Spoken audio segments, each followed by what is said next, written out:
দোস্ত আপুনি যদি জীৱনৰ এটা এনেকুৱা সিচুৱেচনৰ সন্মুখীন হৈ আছে য'ত আপুনি ভাবে মই কি কৰিম জীৱনত মোৰ হাতত জীয়াই থকাৰ কোনো ৰাস্তা নাই মোৰ জীৱনত এতিয়া আৰু একো বাকি থকা নাই তেনেহলে বিশ্বাস কৰক এই ভিডিঅটো আপোনাক বহুত মোটিভেশন আৰু ইনস্পিৰেশন প্ৰদান কৰিব আপোনাক জীয়াই থকাৰ সাহস আৰু প্ৰেৰণা দিব so let's begin without wasting your time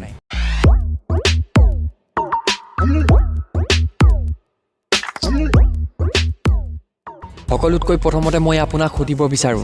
যদি আপোনাৰ হাত আৰু ভৰি দুয়োখন নাথাকিলেহেঁতেন আপুনি কি কৰিলেহেঁতেন জীৱনত ইয়াতকৈ ডাঙৰ দুখ কিবা থাকিব পাৰে নেকি এবাৰ ভাবি চাওক এবাৰ নিজে ইমাজিন কৰি চাওক নিক ভয়েজেছৰ জন্ম হৈছিল 4 ডিসেম্বৰ 1982 অষ্ট্ৰেলিয়াৰ মেলবৰ্ণ নামৰ এখন চহৰত নিক ভয়েজেছ পৃথিৱীৰ 70% মানুহৰ ভিতৰত এজন যি টেট্ৰা এমিলিয়া সিন্ড্ৰোমত আক্ৰান্ত এই সিন্ড্ৰোমত আক্ৰান্ত মানুহৰ জন্মৰ পৰাই হাত আৰু ভৰি ভালদৰে ডেভেলপ নহয় তেওঁ কান্ধৰ তলত হাত নাই আৰু তেওঁ কঁকালৰ তলত ভৰি নাই যেতিয়া তেওঁ জন্ম হৈছিল তেতিয়া তেওঁ মাতৃয়ে তেওঁক একসেপ্ট কৰিব পৰা নাছিল তেওঁ কোচত লোৱাৰ পৰা মানা কৰিছিল তেওঁ নিজৰ পুতেকৰ কোচত তুলি লোৱা নাছিল কিয়নো তেওঁ হাত আৰু ভৰি দুয়োখন নাছিল যেতিয়া তেওঁ 10 বছৰত ভৰি দিছিল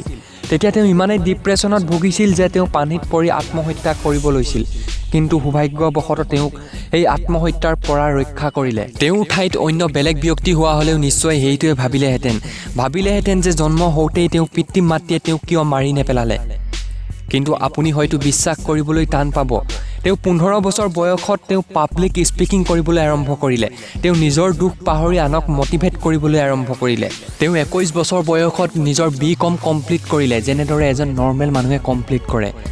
আপোনালোকে বিশ্বাস কৰিবলৈ বহুত টান পাব বহুত কঠিন হ'ব তেওঁ সুইমিং কৰিব পাৰে তেওঁ কম্পিউটাৰত বহুত ফাষ্ট টাইপিং কৰিব পাৰে তেওঁ গল্ফ খেলিব পাৰে ইভেন তেওঁ বুটো চলাব পাৰে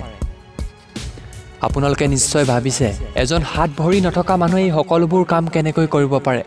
কিন্তু এইটো পসিবল তেওঁ এই সকলোবোৰ কাম কৰিব পাৰে যিবোৰ আমি ইমাজিনো কৰিব নোৱাৰো তেওঁৰ এটা ইন্টাৰনেশ্যনেল এনজিও আছে লাইফ উইদাউট লিম্বছ নামেৰে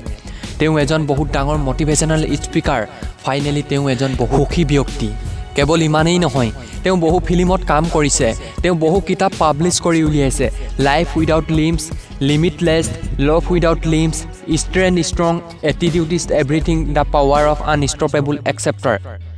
এবাৰ ভাবি চাওক হাত ভৰি একো নথকা এজন ব্যক্তিয়ে ইমানবোৰ কাম কৰিব পাৰে তেনেহলে আমি হাত ভৰি সকলো থকাৰ পাছতো ফিজিক্যালি ইমান ষ্ট্ৰং হোৱাৰ পাছতো কিয় একো কৰিব নোৱাৰিম এইখাৰ কথা হয়তো আপোনাৰ বিশ্বাস কৰিবলৈ বহুত কঠিন হ'ব তেওঁ 2012 চনত কেনি মিহাৰা নামৰ এজনী ছোৱালী বিয়া কৰায় আৰু বৰ্তমান তেওঁ 4 সন্তানৰ পিতৃ আমি ভাবিবও নোৱাৰো আমি ইমাজিন কৰিবলৈও টান হয় তেওঁ জীৱনত কিমান কষ্ট সহ্য কৰি তেওঁ কিমান ডিপ্ৰেছন কিমান অকলশৰীয়া অনুভৱ কৰি তেওঁ আজিৰ এই অৱস্থাটো পাইছেহি তাৰ পাছতো কিন্তু তেওঁ কোনোদিন হাৰ মনা নাছিল আৰু আমি এটা সৰু কথাতে এটা সৰু কামতে হাৰ মানি যাওঁ তো দোস্ত আপুনি বৰ্তমান যিটো সিচুৱেচনতে নাথাকক কিয় আপুনি যি প্ৰবলেমৰ সন্মুখীন হৈ নাথাকক কিয় সেই প্ৰবলেমবোৰৰ সৈতে ফেচ কৰিবলৈ শিকক এই প্ৰবলেমবোৰৰ সৈতে যুঁজ কৰিবলৈ শিকক আপুনি নিজৰ ওপৰত বিশ্বাস ৰাখি কাম কৰি গলে আপোনাক আপোনাৰ সপোন নিজৰ সাকসেছ নিজৰ গোল এচিভ কৰাৰ পৰা কোনেও ৰখাব নোৱাৰে